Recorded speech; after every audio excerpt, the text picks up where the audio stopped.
tubers. It is Wednesday morning, about 6:30 a.m. I guess. And today I'm going to work on fixing some siding corners. So the type of siding I have is clapboard pine siding. So this siding was used, I guess, in the 60s. Oh, it's actually been used for, well, I guess the whole 20th century was used.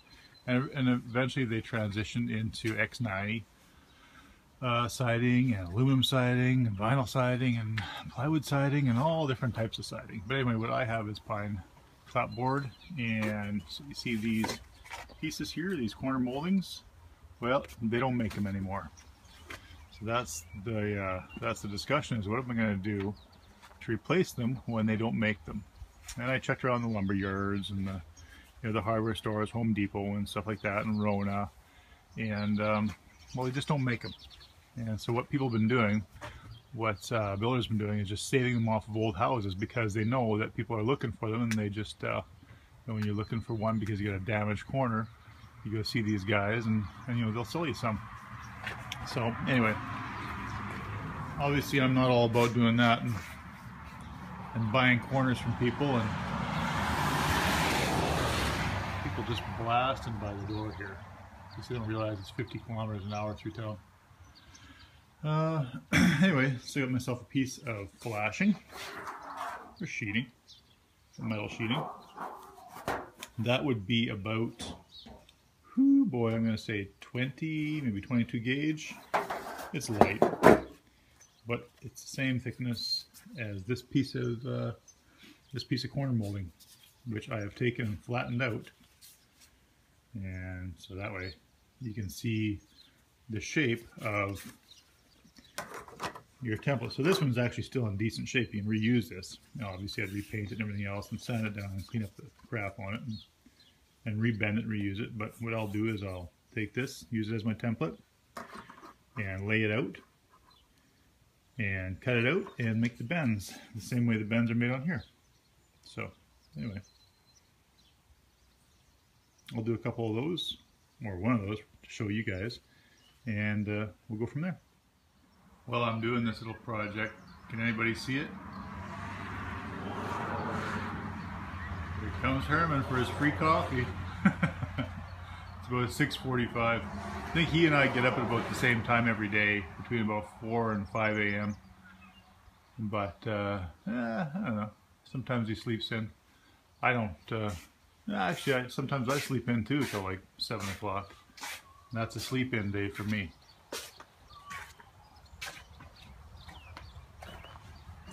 Good morning. Good afternoon. Good afternoon. Oh, I can talk and trace too.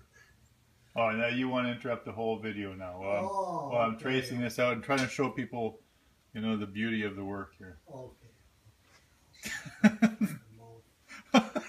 You don't have to shut your fucking mouth. I'm just telling you what we're doing here. God damn it. Okay. Jesus Christ. It's early yet. Thank you for the... Okay, listen, tubers, here's the fucking deal. So you take, while he's talking away there, you take your piece of siding that you flattened out so you can see the contour of it, lay it out, try to get as little amount of cutting as possible and maximize your sheet so you can get as many pieces, and then just trace it out. Herman, is there anything you wanted to say while I'm doing this? Oh no, that looks just beautiful. You can't even see it.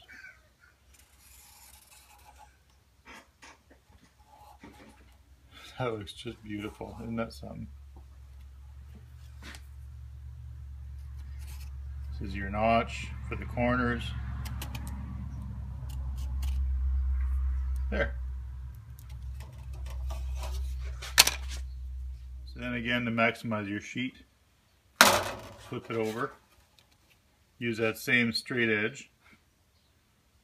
Leave yourself some room for cutting. Don't butt it right up. Herman, what did you just say? That's one cut instead of two. That's one Save cut. yourself one. Well, yes. Instead of cutting it there and then he back, you were one cut. Look at, give me that One hand. Give me cut. that hand. I want to show them your old hands compared to my young hands. The old hands. No rings. Jesus, look at those knobby old No things. rings. No rings, no. None in my nose, none in my hand. Yeah. Yeah. She gave you some other rings, but we're not going to talk about that. She didn't put them on with her teeth either. Drips. Anyway, you know, we started out with a nice serious conversation here and then it's degraded into something else. So. Anyway, so just to maximize your sheet, share that line, share that bottom line with the edge, and then mark that one off.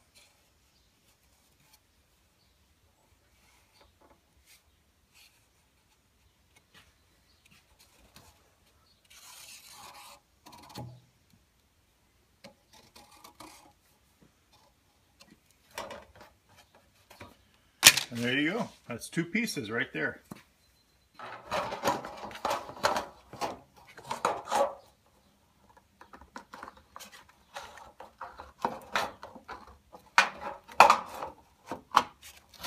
Yeah, I'm thinking now.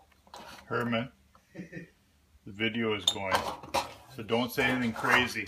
Yeah, I would have seen Wayne.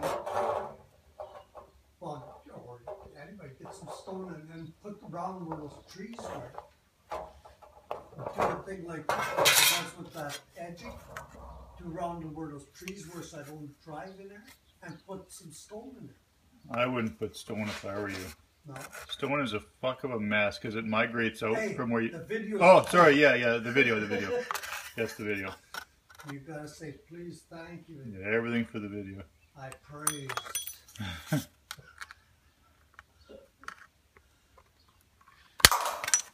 There. Where did I put the other one? I lost it.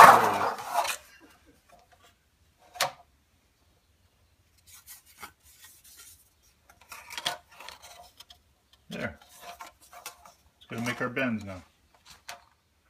Make yourself a couple lines to match where your bend is gonna be. And you don't have to. You can put a straight line right down the middle of the sheet. So, there's halfway there. And that'd be roughly halfway there. I could measure it with tape, but... Why can't we make a break? If you need enough, you can make a break for that. Yeah, what I'm going to do, Herman was just mentioning why can't I make a break for this. I can. I guess if I was going to get into making a lot of them, I would do that, like if I needed a couple dozen. But what I'm going to do is, just to make this bend, a nice sharp edge, is I've got a couple pieces of light gauge angle iron, and I'm just going to throw them in the vise, and then clamp it to the line, and then bend it over the line at a 90. So. That's what I was going to say. Put a. Oh, Herman says that's what he was going to say after he heard me say it. No, but put 2 together. You put a weld on the back end. I always give him good ideas, but then he steals. Put a weld on the back end. You know, I used to be an old metal guy, and I know a lot about this stuff. You used to be an old man. An old man. You're still an old man. You put a weld on this, and then when you put it in the vise, you're always straight. Doesn't matter what. Put your inch or whatever you need. Oh. See, Well, thank you, Mr. Chips. I'm a well-educated fucking... Thank you, Mr. Chips. That's great help. Old preacher. I would have never figured this out on my own. Oh, yeah. See, people can even laugh at like 6:30, 7 o'clock in the morning. There's still laughs no matter what time of the day. Anyway, I'm going to get on with this. Yes. Fucking guy interfering in my videos all the time. And trying to do serious work and... Yeah. And look at the little child. Look at a little child star over here telling me how to do things. Actually, kind of looks like a child star. He looks like that Benjamin Buttons. Benjamin Buttons. He starts out as an old man and becomes a little baby in the end. So. Well, as you get older, you get childish. Yeah, well, that's definitely happening in this case. Okay, tuber sketch later. Tubers. So this we got. So I got my angle iron here.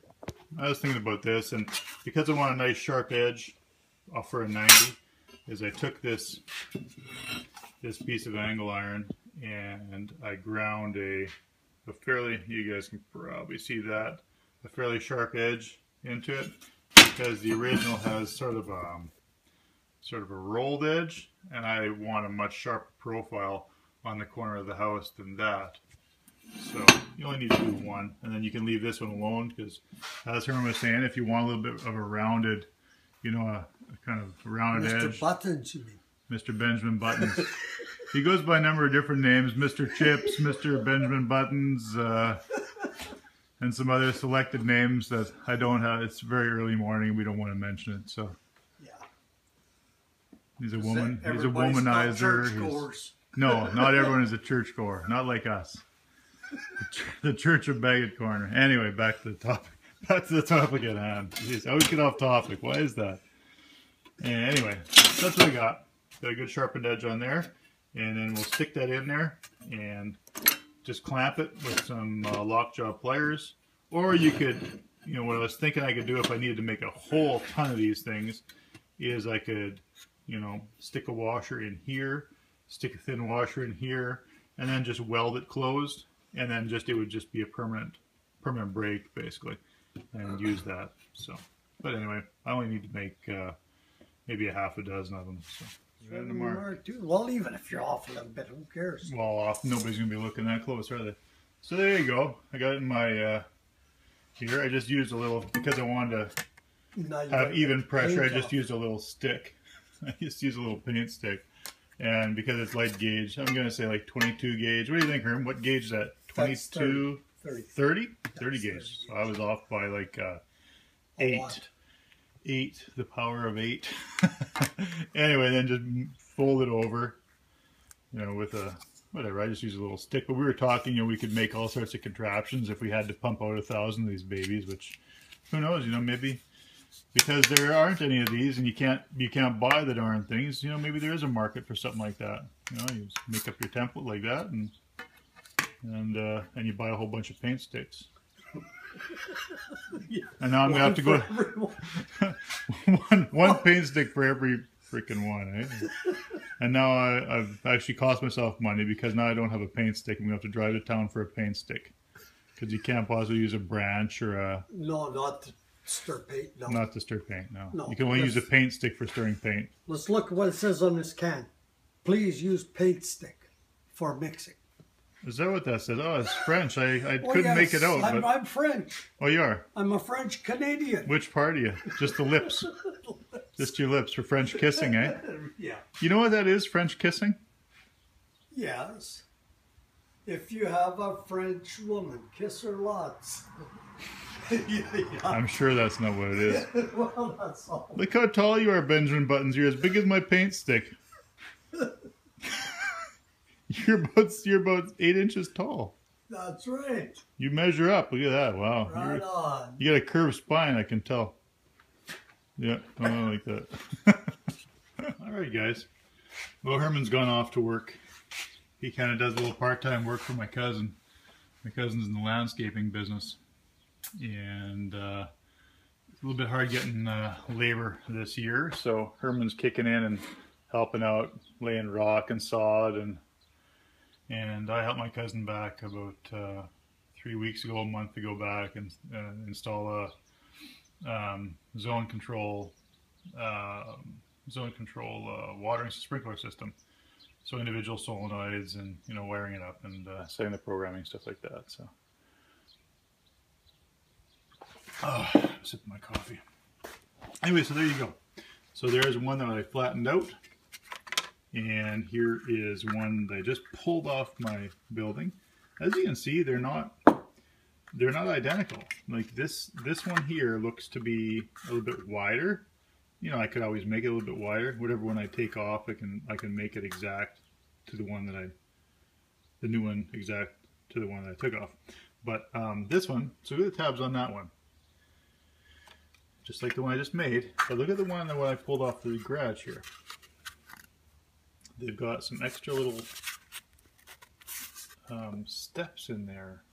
And I would say that this probably is bent down at a 90 and it hooks underneath the lower. Yeah, that's probably what that does. This butts up on the bottom of the clapboard siding, and this hooks underneath behind this little edge here. I could get into that, I guess, but I don't think it's really necessary to do that. That's different. You know, this, maybe this one, maybe somebody actually made this one, because that's sheet metal, just like this one that I just made here. So, you know, who knows? It's really hard to tell. But in any case, we won't worry too much about it. So when they install these, they obviously don't worry about putting silicone and stuff like that to seal them up. And obviously water's not going to get into it. Oh yeah, also that one's cut on a 45 as well on the top, and I just did mine just like that one and just squared it off. But again, it doesn't really matter. So what I will do when I install mine is I'll put, you know, just to run a small bead of silicone on each side and on the bottom. Not that you have to, because really what's the chance of water getting in there? This should be more than enough coverage to cover up your end. So let's take this and fit it onto the house, and you see what you think. Well, it's a nice morning, beautiful morning. I laid these pavers down the other day. My girlfriend helped me dig them in. So you just lay them down, take your edger, a nice sharp edge, grind a nice sharp edge on your edger, and just cut all the way around the circles, and then dig down about the thickness of the pads, and just lay them in and then level them out. Obviously you want to be flush with the ground, because if you're not flush with the ground, your mower is going to hit it. So anyway, garden looks nice. Cucumbers coming along. Carrots are always slow. That's a late crop, that's a fall crop. But radishes, I got a couple radishes in there that were the size of potatoes. But we've been eating off them for probably a month now. The beets are ready. You know, if you want small beets, that's nice. Lettuce been eaten off there, and you just keep cutting it down and just keeps growing up. So you always have like a little fresh crop of lettuce. You don't have to keep replanting, just basically just keep cutting it down and it'll be great. I got some kohlrabi there, and again a little bit more beets. And that's all I really need. Sometimes I plant some cilantro and things like that. Other years I've planted pumpkins, and I get these gigantic, like 150-pound pumpkins. Anyway, cut a couple trees down yesterday as well. They're not in the nicest shape, and they were just aggravating me. I hated cutting around the darn things. And in the process, I knocked a dove's nest out of the tree, which I didn't see it there when I cut the tree down, but I was a little upset with myself. Man, I wish I would have noticed. I would have just left the tree until the dove had left, but she is laying there with her chicks right now, and I would say those chicks have at least, you know, a week and a half till they're ready to fly. So I'm gonna have to try to relocate them somehow to keep the cats away. Maybe I'll try that today before I head into work. I got an overnight renovation to do at one of the locations, so kind of hanging around the house here till about noon, and then loading up the rest of my tools and heading in. But anyway, off to what we're doing.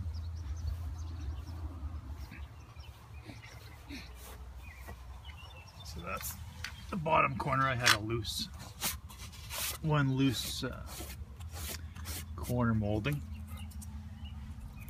I guess I could have cleaned that up for you beforehand, but whatever, it doesn't really matter. You get the idea. There you can see there's a taper on that siding. So that's why you have to have a taper on your piece. So anyway, that's going to go in there, up underneath the above row, and that's going to go snug up into there, and then that's it. Bingo. So obviously you'll paint that, or don't even have to paint it. Actually, you could get away with not painting that one and just swipe the marker off because it's white and no need to put more white on. And like I said, I would put a bead of silicone just in behind there, just to stop, you know, really what's going to happen, right? Nothing's going to get in there, but then it would be good and solid on there.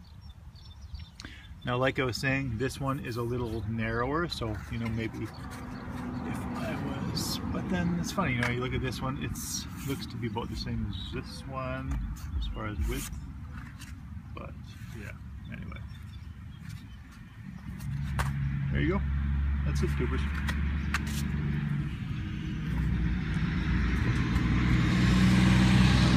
Anyway, enjoy your day. I surely am. And there you go, tubers. That's the end result. So 2, 4, 6, 8 pieces. Done. Anyway, that's how you make them.